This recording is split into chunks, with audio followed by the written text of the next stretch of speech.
और मैं जो आज आपके पास आया हूं, मेरे पाकिस्तानियों याद रखो कि ये वक्त अब है कि आपने अपने मुस्तकबिल के लिए, अपने बच्चों के मुस्तकबिल के लिए आपने सबने मेरे साथ निकलना है। क्योंकि ऊपर कौन बैठे हैं? ऊपर कौन बैठा है? सबसे पहले शहबाज शरीफ। अब ये सुने जरा इसका, 24 अरब रुपए के इसके ऊपर केसेस हैं। 24 अरब रुपए के केसेस इसके ऊपर। और अब क्या हो रहा है? इसको एनओरो मिल रहा है। एफआईए जो इसके ऊपर, जिसने उसके ऊपर केस बनाए थे, अब एफआईए सारे केस खत्म कर रही है।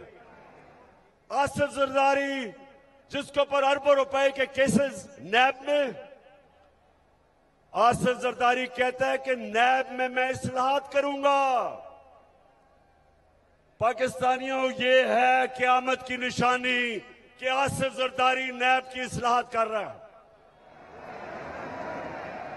अब सोचें कि वो लोग जिन्होंने मुल्क को लूटा था, आज वो ऊपर बैठ के सबसे पहली चीज कर रहे हैं, अपने केस खत्म कर रहे हैं।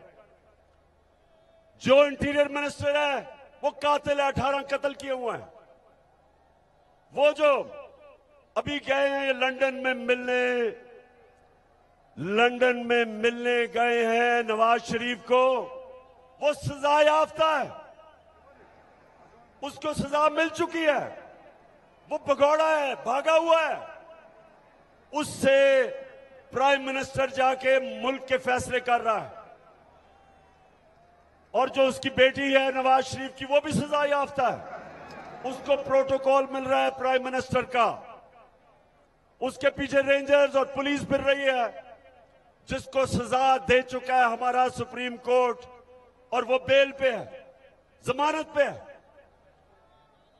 तो अटक, मेरे नौजवानों, मेरे बुजुर्गों, मेरी बहनों, नबी सल्लल्लाहु अलैहि वसल्लम ने कहा था कि कौम तब तबाह होती है जब जेलों में सिर्फ छोटे चोर हो, सिर्फ भैंस चोर और मोटरसाइकिल चोर और छोटे चोर जब जेलों में जाते हैं और बड़े बड़े डाकू को आप नहीं पकड़ते, वो मुल्क तबाह हो जाता है।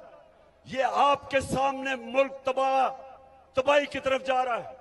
इसलिए आपने निकलना है कि जब बड़े बड़े डाकू बड़े बड़े ओहदों पे बैठ जाए, सारों ने बड़े बड़े ओहदे संभाल के अपने केस खत्म करें, और वो ऑफिसर एफआईए का डॉक्टर रिजवान, मैं आज उसको सलाम पेश करता हूं कि उसने जो केस शहबाज शरीफ के ऊपर बनाए, हमारे बेचारे गवर्नमेंट के ऑफिसर डरते हैं, इस माफिया से डरते हैं।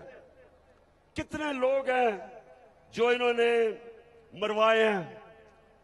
डॉक्टर रिजवान जब उसने हमजा शरीफ को बुलाया और उससे जब सवालात पूछे कि किधर से ये मकसूद चपड़ासी के पास 4.25 अरब रुपया आ गया, नौकरों के पास 16 अरब रुपए किधर से आए, तो हमजा शरीफ बजाय उसके जवाब देता, उसको उसने धमकी दी, उसको डराया कि तुम्हारी जुर्रत कैसे है कि मुझे पूछ रहे हो ये सवाल। लोग डरते हैं इनसे।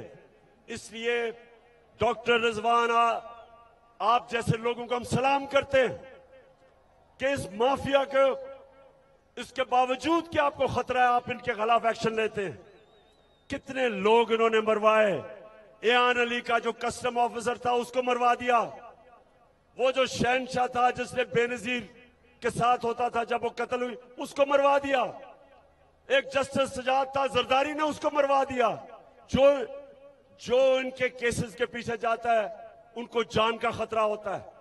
तो अगर मेरे पाकिस्तानियों ये कामयाब हो जाते हैं, हमारे मुल्क तबाही की तरफ जाता है, हमारे इदारे तबाह, कोई नहीं खड़ा होगा इनके खिलाफ। ये खुल के चोरी करेंगे, सब डरेंगे, मुल्क को लूटेंगे। और इसीलिए मेरे नबी सल्लल्लाहु अलैहि वसल्लम ने कहा था कि बड़ी कौमें तबाह हुई। तुम्हारे से पहले जो सिर्फ छोटे चोरों को जेलों में डालती थी और बड़े बड़े डाकुओं को नहीं पकड़ सकती थी। ये है हमारे तबाही का रास्ता। और इसलिए मेरे अटक के लोगों और मेरे पाकिस्तानियों, इसलिए आपने सबने मेरे साथ निकलना है।